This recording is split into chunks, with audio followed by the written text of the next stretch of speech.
不動産屋さんの怪談です。借家、つまり一軒家を借りて住んだことのある方も多いと思います。今回のお話は東京にお住まいの30代後半の男性から伺った家にまつわる体験談です。その男性をヒロさんとお呼びしますが、そのヒロさんが小学校2、3年生の頃の話だそうです。当時ヒロさんはご両親とお姉さん2人の5人家族で東京の葛飾区の借家に住んでいました。その借家は古い木造モルタル2階建てで砂壁だったそうです。それは平凡なある日のことでした。ヒロさんがいつものように学校から帰ってくると、その日はたまたま家には誰もいなかったそうです。お姉さんたちはまだ学校で、両親もいませんでした。ヒロさんは特に気にすることもなく、そのうち誰か帰ってくるだろうと思っていました。ところで当時ヒロさんにはあることがマイブームだったそうです。それはドラえもんの真似をして押し入れの中でお昼寝をすることでした。それがもう日課になっていたそうで、その日はすぐランドセルを下ろすと押し入れの中の上段に入り、お昼寝を始めたそうです。子供ですからすぐ眠りに入ったようでした。30分ぐらい寝ていたのでしょうか。ヒロさんは怖い夢だったかびっくりする夢だったか覚えていないそうなのですが、夢の中で何かに驚いて飛び起きたんだそうです。その勢いで押し入れの天井に頭をゴツンと思いっきりぶつけてしまいました。いたたたたと両手で頭を押さえたそうです。そして必死に痛みをこらえていると、そのぶつけた天井の付近から何か視線のようなものを感じました。ヒロさんははっとしてすぐ天井を見たそうです。でも押し入れの中は真っ暗ですから何も見えませんでした。そこで観音開きの押し入れのドアを内側から開けたそうです。そしてまた天井を見直してみると、ヒロさんはおやと思いました。天井の羽目板の一枚が少しずれていたのです。きっと頭をぶつけた時にずれたのかもしれません。好奇心旺盛なヒロさんはその羽目板の隙間を自分の頭が入るくらいにずらしてそっと中を覗いてみたそうです。でも中は真っ暗で何も見えませんでした。そこでヒロさんは懐中電灯を取ってきて再び押し入れに入り、羽目板の隙間から頭を入れて中を照らしてみたそうです。ヒロさんはぎょっとしました。そこにはおびただしい数の扇子が開いてそこかしこに立てかけてあったのです。特に大黒柱の前には他の扇子より一回りも二回りも大きい扇子が立てかけてあったそうです。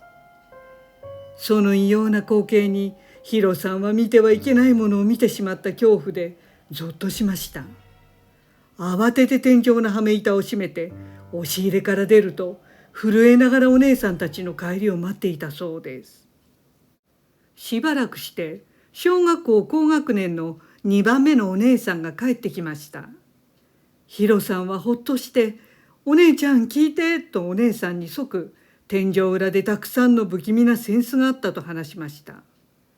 でも2番目のお姉さんはそれを確認するどころかすごく怖がってしまい天井裏を見てくれなかったそうです。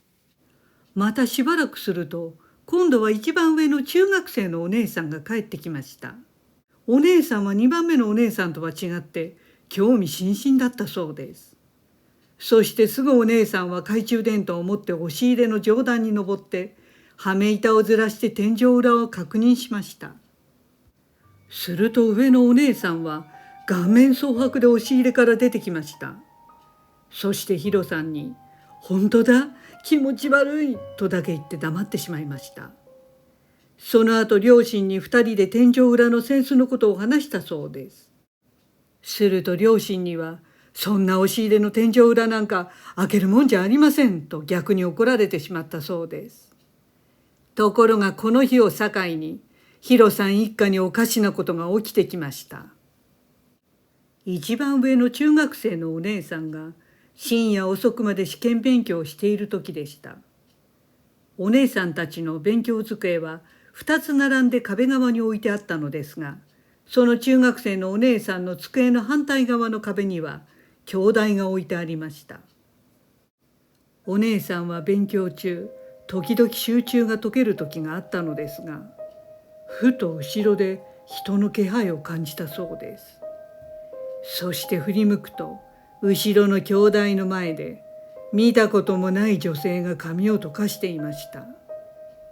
お姉さんはその後どうしたかまではヒロさんからは聞いていませんが、想像できないような恐怖だったと思います。それもその後たびたび勉強をしていると、その女の幽霊は現れたんだそうです。そしてヒロさんにもおかしなことが起こりました。夜中トイレに行こうとした時でした。トイレはヒロさんが寝ている部屋の前の2階の踊り場から伸びる階段を降りた真ん前にあったそうです。そしてヒロさんが2階の踊り場付近に立った時でした。階下にあるトイレの真ん前に女性が立っていたのでした。それは明らかに生きている人ではなかったそうです。ヒロさんはあまりの恐怖にすぐ目をそらしたので、その女性はおそらく着物姿だったことくらいしか分かりませんでした。結局ヒロさんはトイレに降りてはいけなくなり、その場でお漏らしをしてしまったそうです。その後さほど経たないうちに、今度はお母さんが突然流産し、お父さんの事業までうまくいかなくなり、いろいろな不運が重なった末、家族はまるで夜逃げ同然にその貸家から引っ越す羽目になったそうです。あの扇子を見つけてから心霊現象や不幸が続いたので、ヒロさんは扇子が全ての元凶なのではないかと思ったそうです。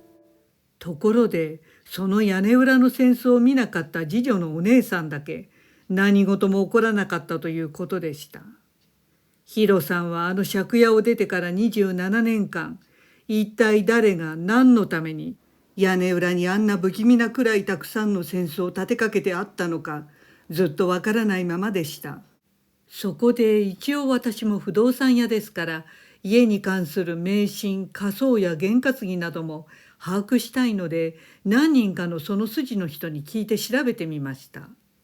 するとある一定の似通った解釈があることが分かりました。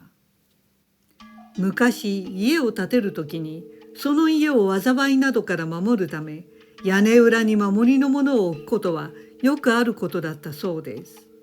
ですから扇子は何かしらの守りだったようです。ところがヒロさんが屋根裏を開けてそれを見てしまったことで、お守りの効力が破られてしまったということでした。つまり結界が破られたということです。おそらくその家が建っている場所がもともと霊道にかかっていたのかもしれません。ですから扇子が元凶なのではなく、屋根裏を覗いてその守りを壊してしまったヒロさんと一番上のお姉さんの2人に心霊現象が起きたということ、そしてその後のご両親のいろいろな不運が重なったのも守りが破られたからかもしれないそうです。ただその場所が元凶ですから、引っ越してしまえば影響はなくなるようです。これはもちろん一説ですので、他の解釈もあるかとは思います。だから古い家にお住まいの方は、むやみに屋根裏は覗かない方がいいかもしれませんね。ご視聴ありがとうございました。よろしければチャンネル登録お願いします。